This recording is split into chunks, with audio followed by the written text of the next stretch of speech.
friends, welcome again. Today we shall discuss about crystal field theory.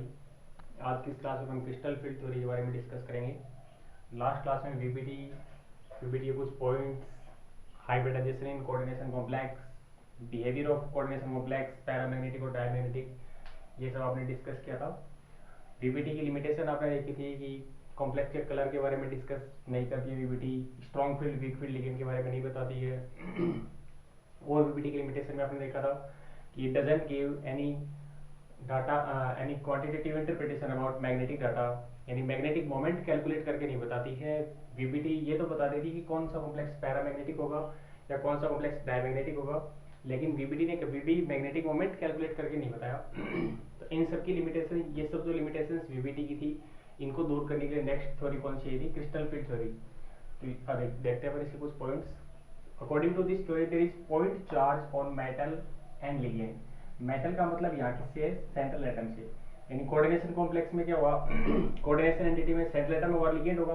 तो CFT क्या बोलती है कि there is point charge present on metal and ligand, यानी metal और ligand पे पॉइंट चार्ज प्रेजेंट होता है. पॉइंट चार्ज का मतलब क्या है? Positive charge on metal and negative charge on ligand. यानी मेटल पे तो कैसा चार्ज मिल रहा है यहाँ पे? Positive charge. सीएफटी के अकॉर्डिंग सीएफटी ये बोलती है कि मेटल पे कैसा चार्ज है? पॉजिटिव, और लिगेंड पे कैसा चार्ज है? नेगेटिव. अब मेटल पे पॉजिटिव और लिगेंड पे नेगेटिव चार्ज है, इट मींस मेटल और लिगेंड के बिटवीन जो बॉन्ड होगा वो कैसा होगा? 100% आयनिक. कुछ केटायन और एनायन के बिटवीन बनने वाले बॉन्ड को अपन आयनिक बॉन्ड बोलते हैं. तो ध्यान रखें, फर्स्ट पॉइंट क्या बोल रहा है? बहुत ईजी है कि there is point charge present on metal and ligand. Metal और लिगेंड में पॉइंट चार्ज मिल रहा है. अब पॉइंट चार्ज का मतलब मेटल पे पॉजिटिव चार्ज मिलेगा, लिगेंड पे नेगेटिव चार्ज. यानी मेटल और लिगेंड के बिटवीन जो बॉन्ड होगा वो कैसा होगा? 100% ionic bond. Second point, strong electrostatic force of attraction is present between metal and ligand. अब जैसा कि ऊपर वाले पॉइंट से क्लियर है कि पॉजिटिव चार्ज और नेगेटिव चार्ज मिल रहे हैं, मेटल पॉजिटिव और लिगेंड पे नेगेटिव. इट मीन इनके बिटवीन जो अट्रैक्शन फोर्स होगा वो कैसा होगा? Electrostatic force of attraction. यानी पॉजिटिव और नेगेटिव के बिटवीन अट्रैक्शन फोर्स कौन सा रहता है? Electrostatic force of attraction. Next point अपन देखते हैं.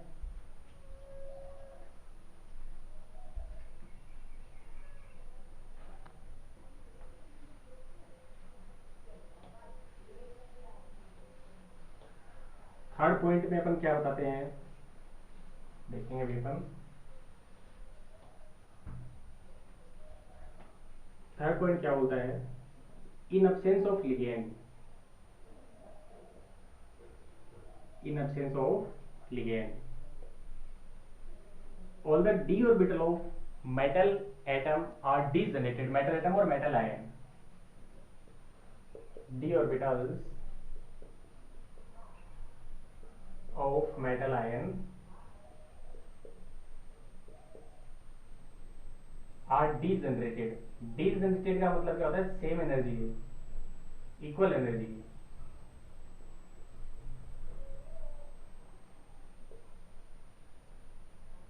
यानी जब तक लिगेंड ने मेटल आयन पे या मेटल एटम पे टेक नहीं किया है, तब तक मेटल एटम के जो डी ऑर्बिटल होते हैं वो क्या होते हैं? सेम एनर्जी के होते हैं, डीजनरेटेड होते हैं, इक्वल एनर्जी के होते हैं. अगला पॉइंट अपन क्या बताएंगे? इन प्रेजेंस ऑफ लिगेंड, यानी जैसे ही लिगेंड मेटल आयन पे अटैक करता है, in presence of ligand, degeneracy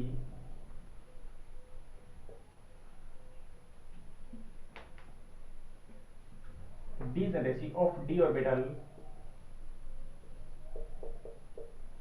is lost. जो d orbital होते हैं उनकी डीजनरेसी क्या होती है? लॉस्ट होती है, यानी सेम एनर्जी के नहीं रहते हैं. जैसे ही लिगेंड मेटल आयन पे अटैक करता है तो मेटल आयन के जो d orbital होते हैं उनकी डीजनरेसी लॉस्ट हो जाती है, मतलब इक्वल एनर्जी के नहीं रहते. And split up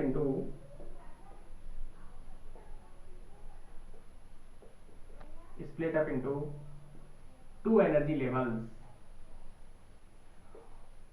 to energy level में स्प्लिट हो जाते हैं. कौन कौन से होते हैं energy level? T2G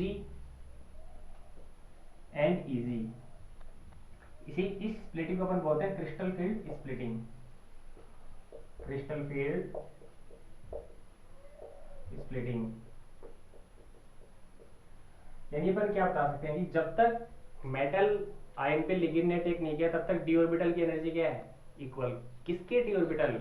metal ion के. मेटल आयन कौन सा? Central atom. जो सेंट्रल एटम है वो मेटल आयन भी हो सकता है, मेटल एटम भी हो सकता है। तो लिगेंड की एब्सेंस में डी ऑर्बिटल की एनर्जी कैसी है, सेम। लेकिन जैसे ही लिगेंड अटैक करेगा डी ऑर्बिटल की डीजनरेसी लॉस्ट हो जाती है, टू लेवल में स्प्लिट हो जाता है, लोअर एनर्जी का T2G और हाई एनर्जी का Eg।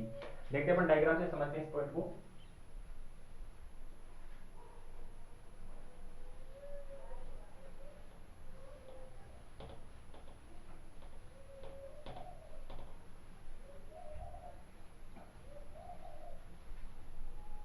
देखते हैं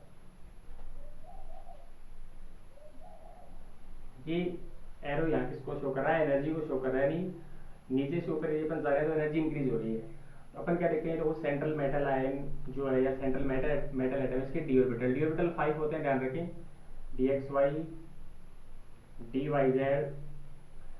dzx dx square Y square और last dz square. dxy dyz dzx इन्हें बोलते हैं T2G सेट ऑर्बिटल, और dx square Y square and dz square इन्हें बोलते हैं Eg सेट ऑर्बिटल। यानी dxy dyz एंड dzx इन्हें बोलते हैं T2G सेट ऑर्बिटल, और dx square Y square and dz square इन्हें बोलते हैं Eg सेट ऑर्बिटल। तो इन अब्सेंस ऑफ लिगेंड,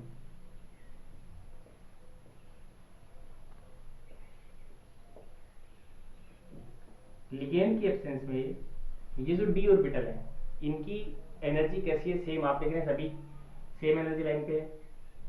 जो मेटल आयन होता है उनके जो डी ऑर्बिटल होते हैं वो डी जनरेटेड होते हैं, मतलब सेम एनर्जी के रहते हैं लिगेंड की एब्सेंस में। But in presence of ligand, जैसे ही लिगेंड अटैक करता है, लिगेंड मेटल आयन की तरफ अप्रोच करता है, कॉम्प्लेक्स बनाने के लिए लिगेंड जैसे ही मेटल आयन की तरफ अप्रोच करेगा, the degeneracy of these D orbital is lost and split up into two energy levels. जो डी ऑर्बिटल है वो टू एनर्जी लेवल में स्प्लिट हो जाएगा, लोअर एनर्जी है T2G and higher energy Eg। यहाँ पे देख रहे हैं टू लेवल में स्प्लिट हो गया, T2G की एनर्जी क्या होगी, लोअर, और Eg की एनर्जी क्या होगी, increase. The energy gap between T2G and Eg orbitals is known as crystal field splitting energy. Crystal field splitting energy, इसे डेल्टा से रिप्रेजेंट करते हैं, या क्रिस्टल फील्ड स्टेबलाइजेशन एनर्जी भी अपन बता सकते हैं। क्या बताएंगे, the energy gap between T2G and Eg orbital, T2G और Eg के बिटवीन जो एनर्जी गैप होता है, जो एनर्जी डिफरेंस होता है, उसे अपन बोलते हैं क्रिस्टल फील्ड स्प्लिटिंग एनर्जी, उसे डेल्टा से रिप्रेजेंट करते हैं। नेक्स्ट पॉइंट अपन क्या बताते हैं, स्टेबिलिटी ऑफ कॉम्प्लेक्स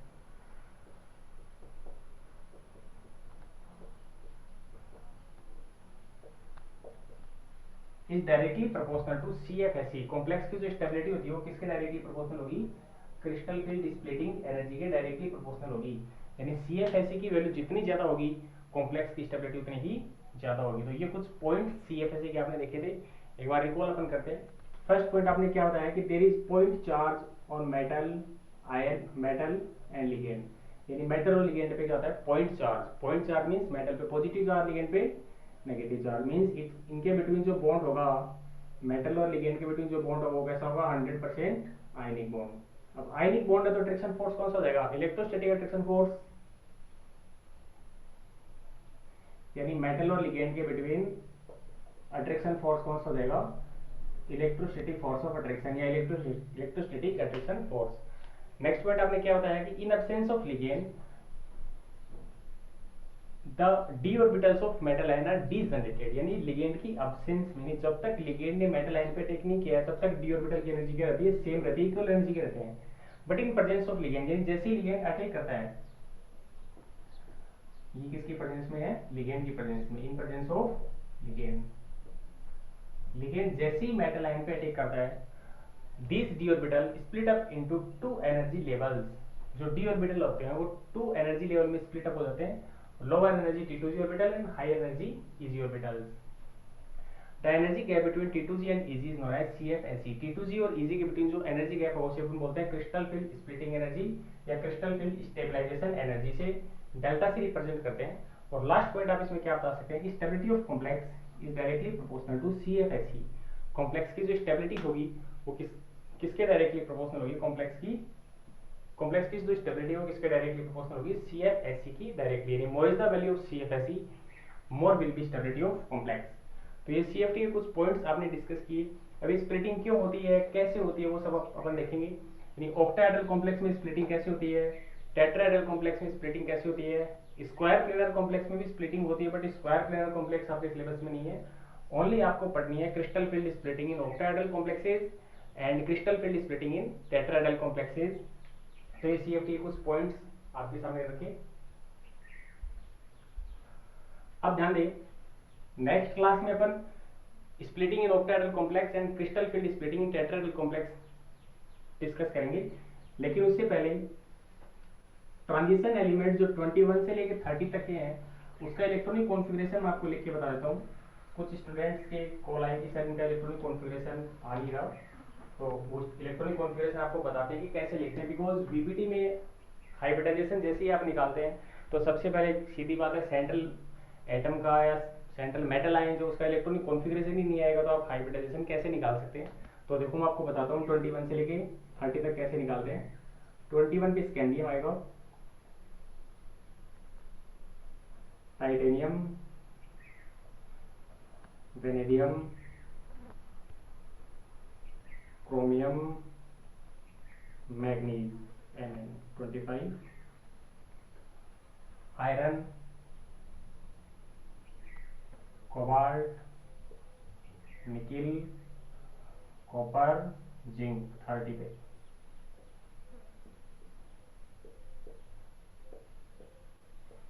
अब इलेक्ट्रॉनिक कॉन्फ़िगरेशन में ध्यान दें, या तो 21 को आप सीधा लिखें कि 1s2, 2s2, 2p6, या आप शॉर्ट में लिख सकते हैं। तो आपको शॉर्टकट बता देता हूँ, बिकॉज पूरा आपका कोई यूज नहीं है, पूरा इलेक्ट्रॉनिक कॉन्फ़िगरेशन लिखने का कोई यूज नहीं होगा। यहाँ पे हाइब्रिडाइजेशन में ओनली वैलेंस ऑर्बिटल पार्टिसिपेट करते हैं, तो आप डायरेक्ट इसका लिख के बता सकते हैं। तो आप सबके आगे लिख दें आर्गन 3d4s, बिकॉज आर्गन 18 पे आता है, तो 18 नोबल गैस का आप डायरेक्ट सिंपल लिख के बता सकते हैं, पूरा कॉन्फ़िगरेशन लिखने की बजाय। 3d4s, इसके आगे लिख दें 3d4s।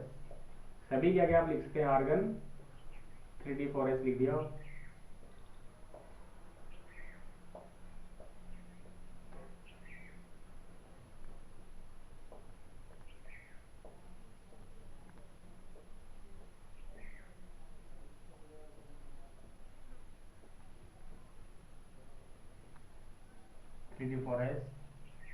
ऐसे ही आयरन के आगे भी लिख देंगे, सभी के आगे सेम लिख दें आप। बहुत इजी वे में आपको इलेक्ट्रॉनिक कॉन्फ़िगरेशन लिखना बता देंगे।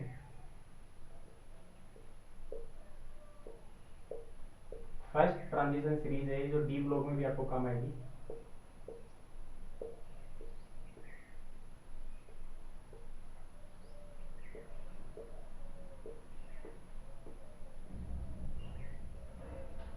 ऐसे जिंक के आगे लिखते हैं आर्गन 3d4s। ये 30 तक का इलेक्ट्रॉनिक कॉन्फ़िगरेशन अभी आप लिख के बताएंगे। देखो ये इतना आपने लिख दिया।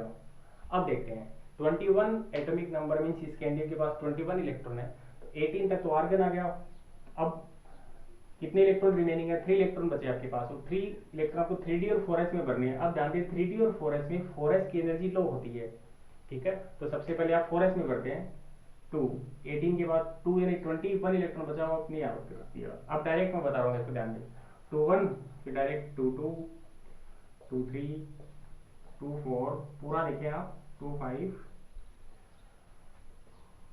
26, 27, 28, 29, 210। पहले पूरा आप देखें, पहले इसमें गलती निकालने की कोशिश नहीं करेंगे सर गलत लिख दिया आपने, क्रोमियम कैसे नहीं है, पहले देखें पूरा एरिया। अब क्रोमियम पे आ जाओ, आपने सीधा लिख दिया आपने 21, 22, 23, 24, 25, 26, 27, 28, 29, 210। इसे ऐसे मत कर देना 28, 29, 30, क्योंकि ऐसे में 3 इलेक्ट्रॉन थोड़ी ना भरे जाते हैं। तो ये ध्यान रखें आप 29 के बाद 210 करना है, कभी 30 कर दो आप काउंटिंग पढ़ते पढ़ते। तो ध्यान दें क्रोमियम भी आप आए, तो क्रोमियम का कॉन्फ़िगरेशन आपने लिखा 3d4 4s2। अब यदि यहाँ पे मैं 1 इलेक्ट्रॉन की एक्सचेंजिंग कर दूँ, यानी एच से एक इलेक्ट्रॉन यहाँ पे आ जाए और यहाँ से क्या चला जाए, तो क्या हो जाए, देखो 5 1 हो जाए। एच से एक इलेक्ट्रॉन यहाँ गया तो यहाँ क्या हो गया 5 1। तो क्रोमियम का कॉन्फ़िगरेशन ये होगा, ना कि वो वाला 3d4 4s2, बिकॉज ये कैसा है हाफ फील्ड स्टेबल। अब जैसा कि आपको पता है कि हाफ फील्ड और फुल फील्ड स्टेबल कॉन्फ़िगरेशन होते हैं, तो ये ध्यान रखिए। 1 इलेक्ट्रॉन एक्सचेंज कर दिया तो क्या हो गया 3d5 4s1। दो हाफ फील्ड कॉन्फ़िगरेशन को ऑब्टेन कर रहा है आप, आफ्टर एक्सचेंजिंग ऑफ 1 इलेक्ट्रॉन, तो क्रोमियम का कॉन्फ़िगरेशन हो जाएगा 3d5 ऐसे ही कॉपर पे आप आते हैं 3d9 आप देख रहे हैं कि 1 इलेक्ट्रॉन की एक्सचेंजिंग करते हैं, तो यहाँ क्या हो जाएगा 3d10 यानी ये डी कैसा हो गया, fulfilled stable. As we know that half filled and full filled configuration are more stable as compared to other configuration, तो ये आप ध्यान रखें क्रोमियम का और कॉपर की इलेक्ट्रॉनिक कॉन्फ़िगरेशन में ध्यान रखें। बाकी सीधा सीधा आपका तरीका है 21 22 23 24 25 26 27 28 29 210 लिख के बता सकते हैं। फिर क्रोमियम पे आ जाएं और कॉपर पे आके 1 इलेक्ट्रॉन की एक्सचेंजिंग कर दें, तो हाफ फील्ड और फुल फील्ड स्टेबल कॉन्फ़िगरेशन की वजह से क्रोमियम का इलेक्ट्रॉनिक कॉन्फ़िगरेशन होगा 3d5 कॉपर होगा 3d10 ये क्वेश्चन वैसे डी ब्लॉक एलिमेंट में पूछ लिया जाता है बहुत बार कि right the electronic configuration of elements having atomic number 24 29, because इसमें बच्चे मिस्टेक कर जाते हैं, तो ध्यान से देखिए इन्हें आप। ये कॉन्फ़िगरेशन मैंने आपको बता दिया। इस इलेक्ट्रॉनिक कॉन्फ़िगरेशन की हेल्प से आप हाइब्रिडाइजेशन इजीली निकाल सकते हैं। 4s है तो 4p 4d 4f भी आ गए, लेकिन वो वैकेंट पड़े हैं। तो ये इलेक्ट्रॉनिक कॉन्फ़िगरेशन बताया आपने आज की क्लास में। ऐसे ही आपको CFT के कुछ पॉइंट्स बताए थे, तो ध्यान रखें CFT के जो पॉइंट्स थे उसमें जो डायग्राम आपको बताया, डायग्राम ज़्यादा इंपॉर्टेंट बनता है कि मेटल आयन की एब्सेंस लिगेंड की एब्सेंस में जो डी ऑर्बिटल होते हैं वो डीजनरेटेड इक्वल एनर्जी के लिगेंड की प्रेजेंस में स्प्लिट हो जाते हैं टू एनर्जी लेवल में, lower energy T2G and high energy AG। उनके बिटवीन जो एनर्जी गैप है उसे CFSE बोलते हैं, तो ध्यान रखें। नेक्स्ट क्लास में आपको splitting in octahedral complex and splitting crystal field splitting in tetrahedral complex discuss करेंगे। Thank you.